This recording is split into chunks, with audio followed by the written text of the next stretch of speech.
আসসালামু আলাইকুম সবাইকে। ঢাকা বোর্ড 2023 সালের প্রিপোজিশন সমাধান পর্বে তোমাদের সকলকে শুভেচ্ছা। দেখো আমাদের প্রশ্নটি রয়েছে, এ good boy is accustomed dash hard work. একজন ভালো ছেলে কঠোর পরিশ্রমে অভ্যস্ত। তো এখানে অ্যাকাস্টমের পরে একটি প্রিপোজিশন বসাতে হবে। তোমরা প্রত্যেকেই জানো অ্যাপ্রোপ্রিয়েট প্রিপোজিশনে মুখস্থ করে এসেছো অ্যাকাস্টম টু, যার বাংলা অর্থ অভ্যস্ত। এটি কিন্তু একটি অ্যাপ্রোপ্রিয়েট প্রিপোজিশন। তাহলে আমাদের টোটাল সেন্টেন্সটি হচ্ছে, a good boy is accustomed to hard work. একজন ভালো ছেলে কঠোর পরিশ্রমে অভ্যস্ত। He is not addicted dash any bad thing. সে কোনো খারাপ কাজে আসক্ত নয়। তাহলে দেখো অ্যাডিক্টেডের পরেও কিন্তু অ্যাপ্রোপ্রিয়েট প্রিপোজিশন টু বসে। তাহলে আমাদের সেন্টেন্সটি হবে, দেখো he is not addicted to any bad thing. সে কোনো খারাপ কাজে বাজে কাজে আসক্ত নয়। He is not averse dash any hard work. সে কোনো কঠোর কাজে বিমুখ নয়। দেখো এখানে অ্যাভার্স মানে বিমুখ বা বিমুখতা, অর্থাৎ মুখ ফিরিয়ে নেওয়া। তাহলে দেখো আমাদের এখানে অ্যান্সার হয়ে যাবে, he is not averse to any hard work. সে কোনো কাজে বিমুখ নয়। তাহলে আমাদের দেখো অ্যাকাস্টম টু মানে অভ্যস্ত, অ্যাডিক্টেড টু মানে আসক্ত, অ্যাভার্স টু মানে বিমুখ বা বিমুখতা। হি ক্লিংস ড্যাশ হিজ ডিটারমিনেশন। এখানে ক্লিংস মানে আঁকড়ে ধরা। তাহলে হি ক্লিংস ড্যাশ হিজ ডিটারমিনেশন। সে তার সংকল্পকে আঁকড়ে ধরে। দেখো ক্লিংস এর সাথে কিন্তু appropriate preposition two, clings two মানে আঁকড়ে ধরা। তাহলে হি ক্লিংস টু হিজ ডিটারমিনেশন। সে তার সংকল্পকে আঁকড়ে ধরে। Since he is use dash hard work. যেহেতু সে কঠোর পরিশ্রমে অভ্যস্ত। দেখো ইউজ, তো ইউজের সাথে appropriate preposition two, use to, যার বাংলা অর্থ অভ্যস্ত।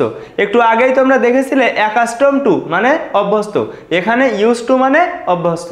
তাহলে আমাদের সেন্টেন্সটি হচ্ছে, since he is use to hard work. যেহেতু সে কঠোর পরিশ্রমে অভ্যস্ত, he is not doubtful dash his success. সে তার সাফল্য বা সফলতা নিয়ে সন্দেহ করে না, কারণ সে কঠোর পরিশ্রম করে। তাহলে দেখো হি ইজ নট ডাউটফুল, ডাউটফুলের সাথে appropriate preposition of. He is not doubtful of his success. সে তার সাফল্য নিয়ে সন্দেহ করে না, মানে সে শিওর সে একটা না একটা সময় সফলতা অর্জন করবে, কারণ সে কঠোর পরিশ্রম করে। তাহলে আমাদের টোটাল সেন্টেন্সটি, he is not doubtful of his success. সে তার সফলতা নিয়ে সন্দেহ করে না। He is very much conscious dash his duties. তাহলে কনসিয়াসের সাথে appropriate preposition of. Conscious of মানে সচেতন। তাহলে আমরা বলতে পারি, দেখো of, he is very much conscious of his duties. সে তার দায়িত্বে খুবই সচেতন। সে প্রপারলি সঠিকভাবে তার দায়িত্বগুলো পালন করে। He is not boastful his talent. সে তার প্রতিভা নিয়ে অহংকার করে না। দেখো এখানে বস্টফুল এর সাথে appropriate preposition of. Boastful of মানে অহংকার। তাহলে দেখো he is not boastful of his talent. সে তার প্রতিভা নিয়ে অহংকার করে না। He behaves well dash all. সে সবার সাথে ভালো ব্যবহার করে। তাহলে সবার সাথে সেজন্য সাথে ইংরেজি কি, উইথ। তাহলে দেখো হি বিহেভস সে আচরণ করে, ওয়েল ভালো, উইথ অল সবার সাথে, সে সবার সাথে ভালো আচরণ করে।